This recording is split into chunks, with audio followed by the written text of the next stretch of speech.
Update बातमी पोलिसांनी सैफ अली खानचा जबाब नोंदवलाय। संध्याकाळी उशिरा सैफचा हा जबाब नोंदवण्यात आलाय आणि सैफनं पोलिसांना हा संपूर्ण घटनाक्रम कथित केलाय।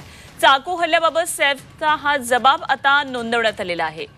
सैफनं पोलिसांना संपूर्ण घटना कशी घडली हा सगळा घटनाक्रम सांगितलेला आहे। चाकू हल्ला नेमका सैफवर कसा झाला, किती वाजता झाला, हा सगळा घटनाक्रम सैफनं पोलिसांना सांगितला आणि आपला जबाब नोंदवलाय। आमचे प्रतिनिधी मनशी पाठक सध्या आपल्या बरोबर आहेत। आणखी तपशील त्यांच्याकडून जाणून घेऊया। मनशी, सैफ अली खाननं पोलिसांकडे जबाब नोंदवलेला आहे। संपूर्ण हा घटनाक्रम कसा झाला या संदर्भातली सविस्तर माहिती दिली आहे। काय काय नेमकं या माहितीतून आता पुढे येते? यापूर्वीच सैफ अली खानची पत्नी करीना कपूरचा जबाब नोंदवला गेला होता। काल उशिरा सैफ अली खानचा जबाब नोंदवला गेलेला आहे। यात सुद्धा सैफ अली खानने करीना कपूर यांच्याप्रमाणे संपूर्ण घटनाक्रम नेमका काय घडला, कशा पद्धतीने हा हल्ला झाला या संदर्भातली माहिती या जबाबात दिलेली आहे।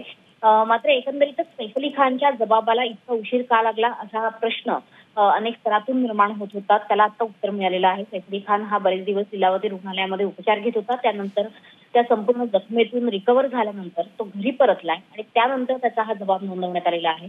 करीना कपूर हिचा जबाब, त्यासोबतच सैफ अली खानचा जबाब आणि त्यांच्याकडे काम करणाऱ्या महिला कर्मचाऱ्याचा जबाब, या तिन्ही जबाबांची आता पडताळणी केली जाईल।